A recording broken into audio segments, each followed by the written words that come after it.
Hello everyone, I welcome you all to the YouTube channel of IIT Camp।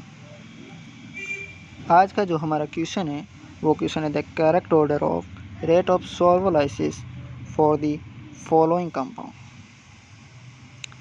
यहाँ पर हमें rate of solvolysis find out करनी है। तो रेट को फाइंड आउट करने के लिए आपको पता होना चाहिए कि व्हाट इज़ सॉल्वोलाइसिस। तो चलिए सॉल्वोलाइसिस का सिंपल सा कॉन्सेप्ट सीखते हैं। तो जो सॉल्वोलाइसिस होता है वो एक केमिकल रिएक्शन होती है जहाँ पर सॉल्वेंट के रूप में वाटर, अल्कोहल या फिर अदर सॉल्वेंट अमोनिया ले सकते हैं। यहाँ पर सॉल्वेंट होता है वो न्यूक्लियोफाइल की तरह एक्ट करता है। अब ये न्यूक्लियोफाइल क्या करता है, ये इलेक्ट्रोफिलिक सेंटर पे अटैक करता है और प्रोडक्ट का फॉर्मेशन करता है। तो यहाँ पर जो न्यूक्लियोफाइल होता है वो सब्स्टिट्यूशन रिएक्शन फॉलो करता है, यानी कि न्यूक्लियोफाइल अटैक करके लिविंग ग्रुप को बाहर करता है और प्रोडक्ट का फॉर्मेशन करता है। अगर हम वाटर को एज ए सॉल्वेंट यूज़ करते हैं तो वो प्रोसेस हाइड्रोलाइसिस कहलाता है, और अल्कोहल को यूज़ करते हैं तो अल्कोहोलाइसिस, और अगर अमोनिया को यूज़ करते हैं तो अमोनोलाइसिस कहलाता है। अब एक एग्जांपल के थ्रू समझते हैं कि सॉल्वोलाइसिस क्या होता है। अगर मेरे पास कोई भी एल्किल हैलाइड है और उस पर मैं अगर वाटर सॉल्वेंट की प्रेजेंस में रिएक्शन करवाता हूँ तो यहाँ पर हैलाइड ग्रुप बढ़िया लिविंग ग्रुप होने के कारण यहाँ से लीव कर लेता है और एक इंटरमीडिएट कार्बोकेटाइन का फॉर्मेशन करता है। ये जो स्टेप है एल्किल हैलाइड से कार्बोकेटाइन बनने तक का जो प्रोसेस होता है उसे हम आरडीएस स्टेप बोलते हैं। चलो अब समझते हैं कि आरडीएस स्टेप क्या होता है। इसकी फुल फॉर्म है रेट डिटरमाइनिंग स्टेप, यानी कि रिएक्शन का वो स्टेप जो सबसे स्लो होता है और उस पूरी रिएक्शन की रेट उस स्टेप पर डिपेंड करती है। उसके बाद यहाँ पर वाटर के जो लोन पेयर है वो इस इलेक्ट्रोफिलिक सेंटर पे अटैक करते हैं। यहाँ पर वाटर के लोन पेयर की होने की वजह से वाटर न्यूक्लियोफाइल की तरह एक्ट करता है और इलेक्ट्रोफिलिक सेंटर पे अटैक करता है और ऑक्सीजन पे पॉजिटिव चार्ज आ जाता है। अब ये पॉजिटिव चार्ज रिएक्शन में प्रेजेंट जो हैलाइड आयन है वो H+ को लेता है और पॉजिटिव चार्ज न्यूट्रलाइज होकर के अल्कोहल का फॉर्मेशन होता है। अब तक हमने जाना कि सॉल्वोलाइसिस क्या होता है, उसको एक अच्छे एग्जाम्पल के थ्रू समझा, और अब हम इसकी रेट की बात करते हैं। तो रेट ऑफ सॉल्वोलाइसिस आरडीएस स्टेप पे डिपेंड करता है, और यहाँ पर आरडीएस स्टेप में इंटरमीडिएट के रूप में कार्बोकेटाइन फॉर्मेशन हो रहा है, यानी कि rate of solvolysis is proportional to stability of carbocation. जितना ज़्यादा कार्बोकेटाइन स्टेबल होगा उस रिएक्शन की रेट उतनी फास्ट होगी। तो जो सॉल्वोलाइसिस की रेट होती है वो कार्बोकेटाइन की स्टेबिलिटी पे डिपेंड करती है। रेट डिटरमाइनिंग स्टेप होता है, उसमें इंटरमीडिएट कार्बोकेटाइन बनता है, इसलिए कार्बोकेटाइन की स्टेबिलिटी पे डिपेंड करती है। और जितना ज़्यादा कार्बोकेटाइन स्टेबल होगा तो रेट क्या होगी, फास्ट होगी। अब हम चेक करते हैं कि कार्बोकेटाइन की स्टेबिलिटी किस प्रकार से ज्ञात करेंगे। तो कार्बोकेटाइन की स्टेबिलिटी ज्ञात करने के लिए जो सबसे पहला इफेक्ट होता है वो हम मीजोमेरिक को चेक करेंगे। यानी कि अगर किसी कार्बोकेटाइन में मीजोमेरिक इफेक्ट लग रहा है,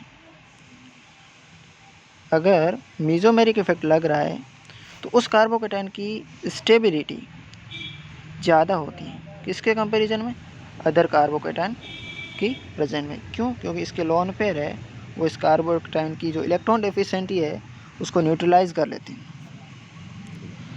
और जो अपना दूसरा फैक्टर होता है वो फैक्टर होता है एरोमेटिसिटी।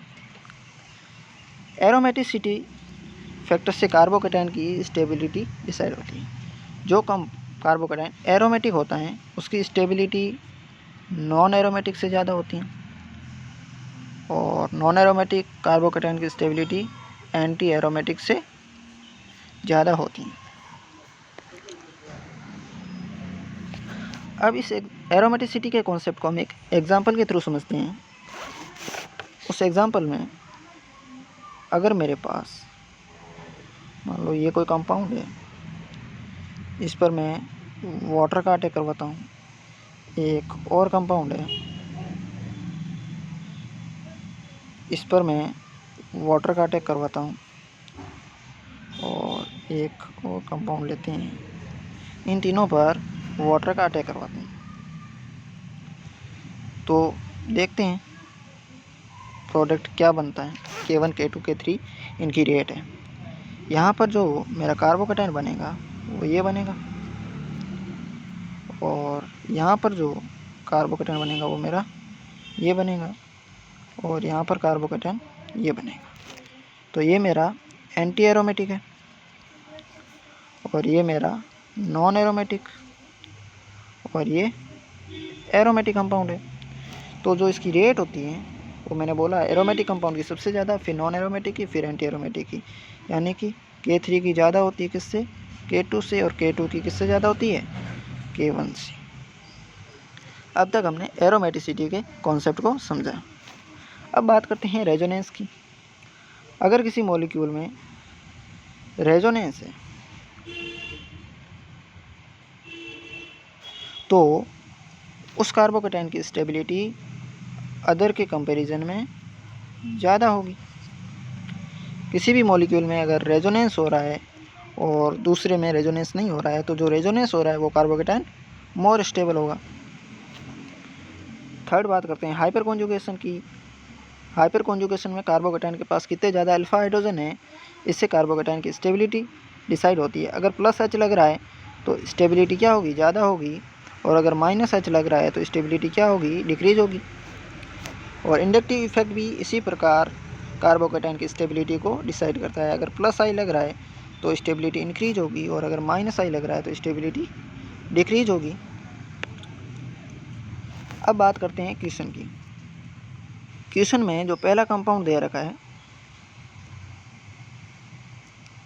वो कंपाउंड है ये, यहाँ पर ब्रोमीन लग रखा है, और दूसरा कंपाउंड है ये, और यहाँ पर ब्रोमीन लग रखा है, और तीसरा कंपाउंड जो है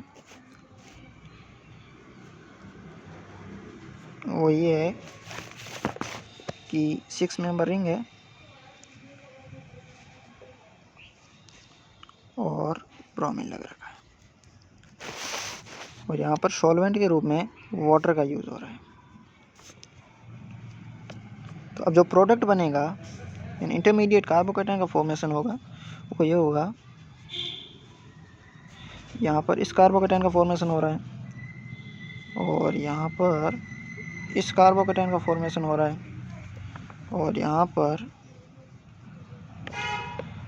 इस कार्बोकेटाइन का फॉर्मेशन हो रहा है। तो ध्यान रखना ये जो है ये क्या है, एंटी एरोमेटिक है, और ये प्रोडक्ट एरोमेटिक है, और ये क्या है, बेंजाइलिक कार्बोकेटाइन है। तो एरोमेटिक की स्टेबिलिटी क्या होगी, सबसे कम, और एरोमेटिक की क्या होगी, सबसे ज़्यादा होगी। और बेंजाइलिक कार्बोकेटाइन में क्या हो रहा है, यहाँ पे रेजोनेंस हो रहा है। तो जब इसमें रेजोनेंस होता है तो 4 रेजोनेटिंग स्ट्रक्चर का फॉर्मेशन होता है। अब बढ़ते हैं आंसर की तरफ। यहाँ पर क्या बन रहा है अपने पास, एंटी एरोमेटिक बन रहा है, यहाँ पर क्या बन रहा है, एरोमेटिक बन रहा है, और यहाँ पर क्या बन रहा है, बेंजाइलिक कार्बोकेटाइन का फॉर्मेशन हो रहा है। तो हमने जाना कि जो एंटी एरोमेटिक है इसकी स्टेबिलिटी सबसे कम होती है। तो यहाँ पर सबसे कम दे रखी है और यहाँ पर सबसे कम दे रखी है, तो मतलब ये दो ऑप्शन हो सकते हैं, ये दोनों पक्का नहीं होंगे। इसके बाद सेकंड कंपाउंड में क्या बन रहा है, एरोमेटिक बन रहा है।